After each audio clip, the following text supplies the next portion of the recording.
রাসূল সাল্লাল্লাহু আলাইহি সাল্লাম তার চাচার সাথে কোথায় যান? সিরিয়ায়। হেরা পর্বতকে কি বলা হয়? জাপার নূর বা আলোর পাহাড়। আসসালামু আলাইকুম। ওয়ালাইকুম আসসালাম। আব্বু, আপনি কেমন আছেন? আলহামদুলিল্লাহ, ভালো আছি। আপনার নাম কি? আমার নাম আর রহমান। আপনি কোন শ্রেণীতে পড়েন? আমি নাসির শ্রেণীতে পড়ি। আচ্ছা, ঠিক আছে। ম্যাম, আপনাকে সিরাতুন নবীর উপরে কিছু প্রশ্ন করব, আপনি সেই প্রশ্নগুলোর উত্তর দিবেন। আচ্ছা।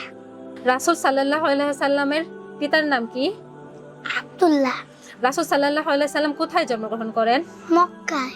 রাসূল সাল্লাল্লাহু আলাইহি সাল্লাম কি বারে জন্মগ্রহণ করেন? সোমবারে। রাসূল সাল্লাল্লাহু আলাইহি সাল্লামের মাতার নাম কি?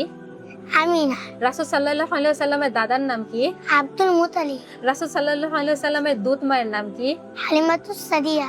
রাসূল সাল্লাল্লাহু আলাইহি সাল্লাম তার চাচার সাথে কোথায় যান? সিরিয়ায়। মা খাদিজা রাদিয়াল্লাহু আনহা কে ছিলেন? হযরত মুহাম্মদ সাল্লাল্লাহু আলাইহি সাল্লামের স্ত্রী। রাসূল সাল্লাল্লাহু আলাইহি সাল্লামকে সবাই কি নামে জানতো? আলামী। রাসূল সাল্লাল্লাহু আলাইহি সাল্লামের ডাকনাম কি ছিল? আবুল কাশিম। রাসূল সাল্লাল্লাহু আলাইহি সাল্লামের কয় মেয়ে ছিলেন? 4 মেয়ে। পবিত্র কোরআনে কতবার মুহাম্মদ নামটি এসেছে? 4 বার। কাবা কি? আল্লাহর ঘর। হেরা পর্বতকে কি বলা হয়? জাপার নূর বা আলোর পাহাড়। ওহী নিয়ে কোন ফেরেশতা আসতেন? হযরত জিবরাইল আলাইহিস সালাম। সর্বপ্রথম কোন আয়াত নাজিল হয়? ইকরা বিসমি রাব্বিকা।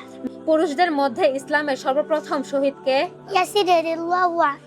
উসমান বিন আফফান রাদিয়াল্লাহু আনহুকে কি বলা হয়? জুরুনুরাই।